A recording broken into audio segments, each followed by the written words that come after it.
We're here with Cody DeMoss, who's not only one of my favorite bronc riders, but one of my favorite people in the whole wide world. So he had the most amazing ride tonight on Resistol's Top Hat. They've got a great history. This mare's retiring, and who better to talk about it than Cody DeMoss? What about this great mare? Well, it's kind of hard to say exactly, put it into words. I guess if you compared my career and her career, she's got me beat by a mile. Just been a phenomenal horse forever. Out of some of the coolest old bloodlines, Jim Zinser, and then comes right on down. And how flashy is she? She's so photogenic. And tonight I was just wanting to, let's make some cool pictures. Maybe finally Stace will put me on his wall, finally, hopefully. Stace? Man, I mean, but anyway, but a great horse. Me and her win the 10th round, maybe in 10, something like that. And, that was the only other time I got to get on her, but I watched her with hundreds of people just be so cool out through there. Ideal Bronc, just one of the best ever. So if you're going to clone one, you might want to think about this one. Absolutely. So don't you and she have a Cheyenne story? Ooh, no. Really? I have that. Here was the only other time that I ever had her. Ever. Are you kidding me? Been all around her. Just my name right beside her, just one down, Right. And just like, golly, But just, I don't know. I mean, I got to watch her so many times. I felt like I knowed her. Right? Yeah. Well, she's 18, and she's had 5 foals. Mm-hmm. She's had 2 that she's carried, and she's had 3 that were carried by surrogate mares. Mm-hmm. Dr. Veniclausen, she's his very favorite. I bet. When she has to leave his place, he frets. Yeah. He's like, oh, she has to go to shop. She should just stay here. She should just stay right here. I agree with him. Yeah. So he knows who her best friends are Mm-hmm. and keeps track of her when she's on the road. So I think that's really cool. I mean, we can expect that mare to be producing, a lot with the modern Man, if I was in that situation and had that mare at my disposal, I would have her flushed and have her having 15, 20 babies every month. Yeah, every month. Every month if I could. And Veniclaus might be the guy to do that, right? Right. Yeah. So who would be your first choice for a sire for a Resistol's Top Hat baby? Well, you think about the loud colors all of a sudden. You would want to go with, the Vold stud. Right off kind of the deal. You think that they would just match up and this thing would be some sort of wild, cool Indian looking thing with a bronc rider already painted on the side of it. Right.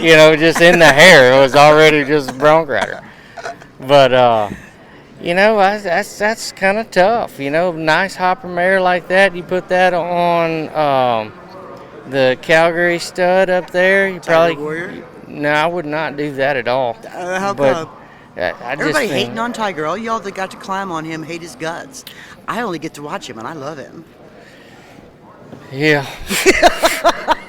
Thank God you only get to watch him. You're right. I was thanking God that I only got to watch him here, too. I've been on him once, and my God, it's just unreal the power that he has. He looks. He's the only one that actually is an old school kind of eliminator here. Bronc. And I told him, I said, I don't think we should take him to the finals.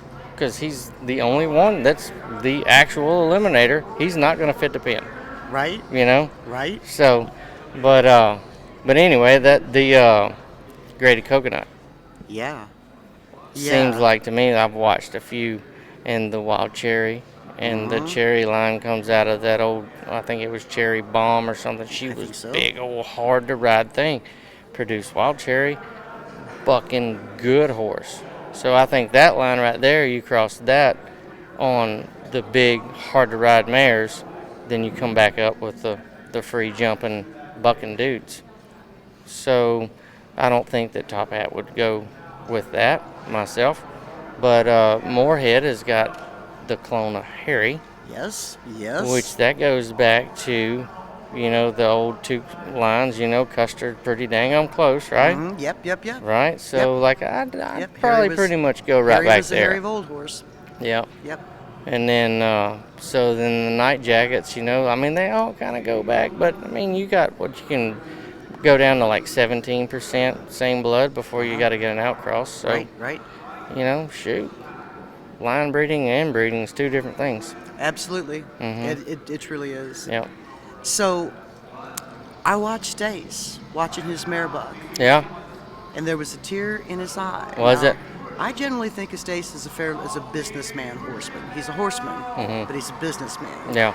But we all know that there's that one that'll get under your skin. And watching him tonight behind the bucking chutes. Yeah. Oh, yeah. Yeah. He called me last night when the draw came out. And I had him on speakerphone. I told Margie, I said, listen to this. And you could tell he was, and Margie picked up, she said, I think he's about to cry. And I told him, I said, yeah, I got that sucker. I said, I'm going to hat whoop the shit out of her, too.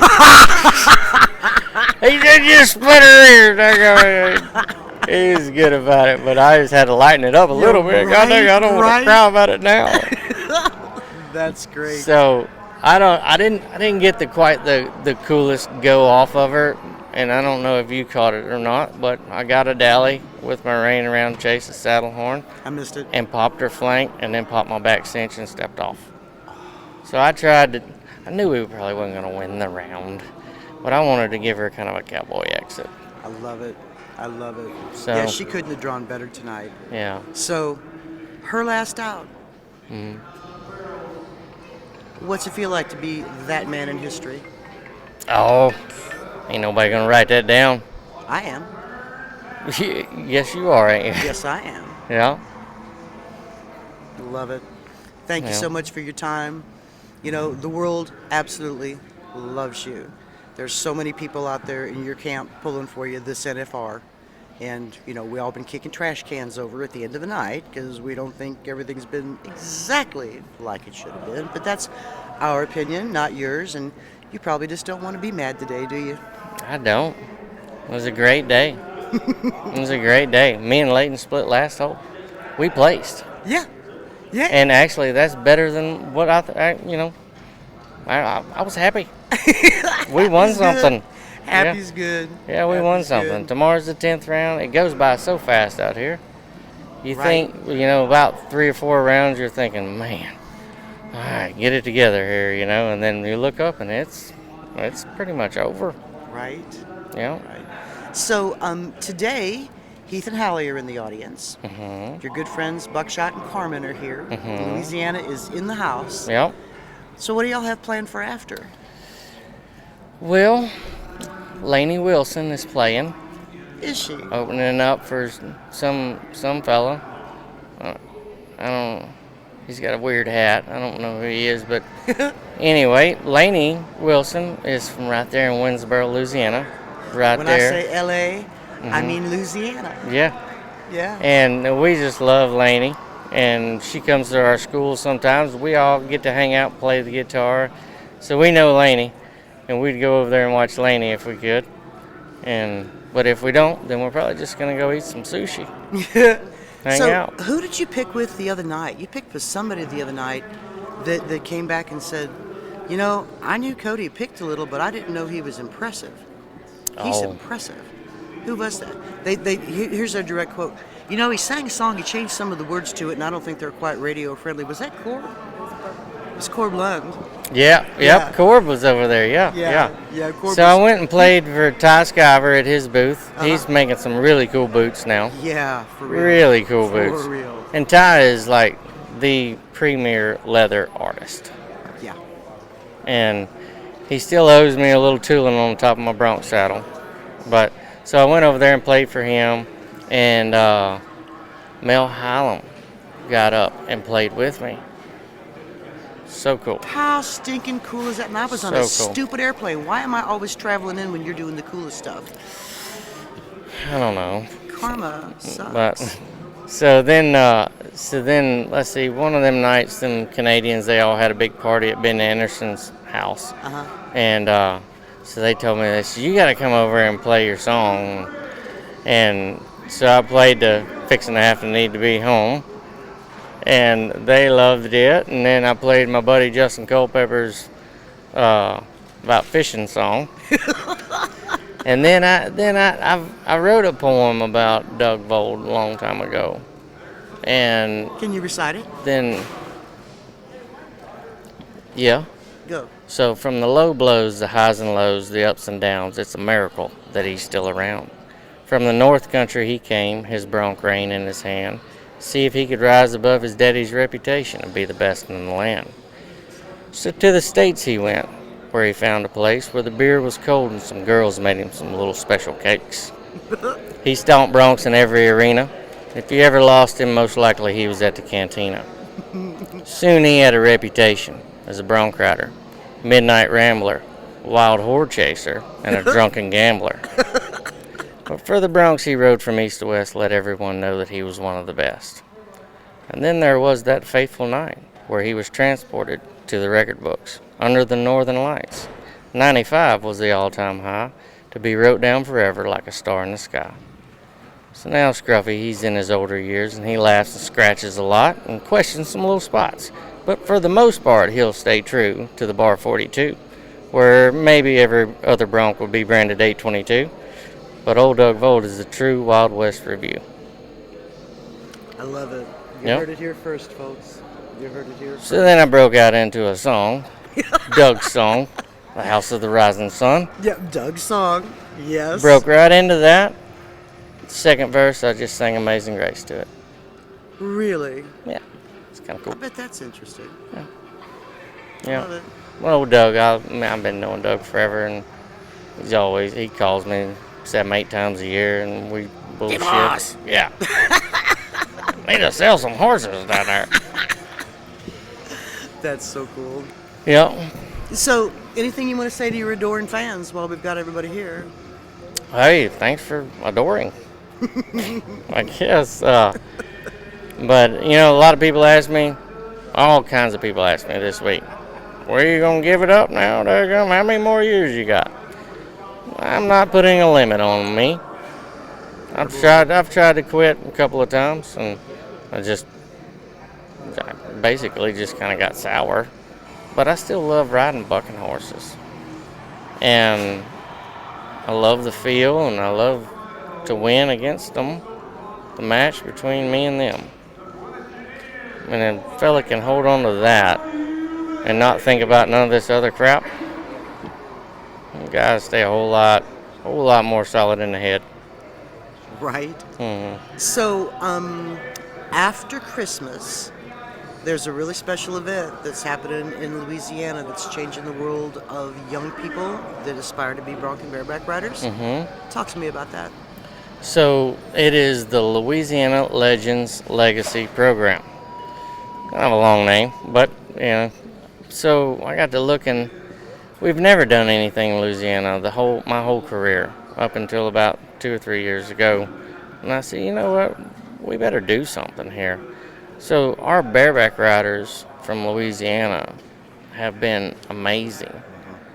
Just there's 15 of them, something like that.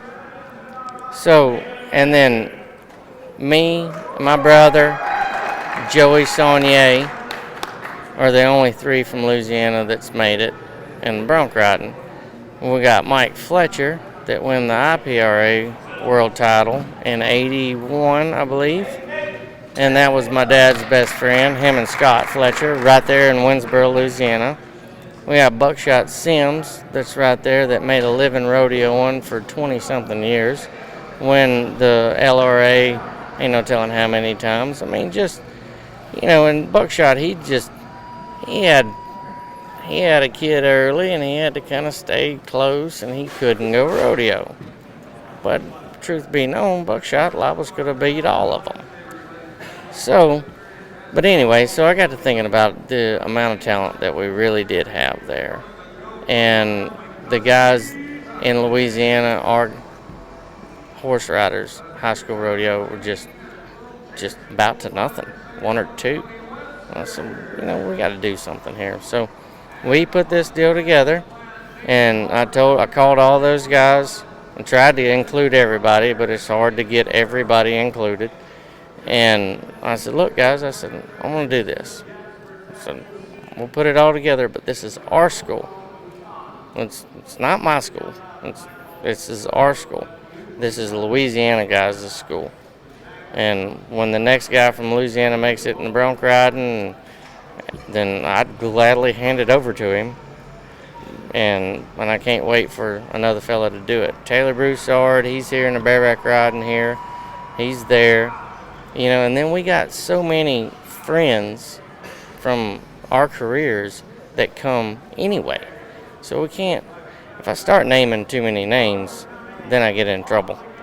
Because we probably got 25 instructors that are legitimately qualified to instruct. I mean, legitimately. I'm talking about NFR qualifiers that were from Texas, but they were our buddies. We ain't going to put them on the Louisiana deal, but they all come too. And it's 3 days. It's 27th, 28th, and 29th. And we got a kind of a neat little deal that we set up, and we bucked 320-something horses last year in 2.5 days. So it's kind of run to where we can get them in and out, but yet everybody's feeding off of something the whole time, and everybody knows who's up. And we got dang near an instructor for everybody. And, just kind of pair them up right. And, there's our horse riding in the LRA has jumped a dang near double now. And then our Louisiana high school rodeos, like we've got probably 7 or 8 guys now, where there was only 2. So, it's working.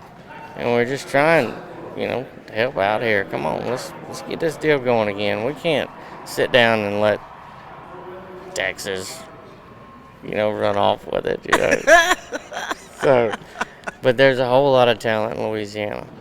True. And there's a lot of baseball players down there that grew up in sort of a rodeo family and then just never had the push or the opportunity or just say, hey, why not? And we'll take an athlete. Like, that's what we want. We want an athlete. You take Joey Saulnier's, his boy, Cade, played baseball. Went in college playing baseball. And then 18 months ago, something like that, he said, I think I want to ride bareback horses. And then he come to the school. And then this year, Cade Saulnier win the Southeast Circuit title. Win it for the whole year. He was the champion bareback rider. But his body was developed. He was ready to go butt heads, And he was strong and an athlete. And I'm like, that's who we want, just the athlete. If baseball's a dead end, shoot. I mean, you can still come out here and we'll see how tough you really are. I love it. A lot of people have seen this man for years and years and years and know that he's talented in the wood, but they don't really get to know him and know what kind of a man he is. He's just one of the finest, and I thank you for your time. Thank you for coming up here and sharing with us. Mm-hmm. Always a good thing, Cody. You have no idea what you mean to so many people, and personally, you are my hero. Well, Lori, I appreciate it. Fluffing my skirt. I'm gonna go.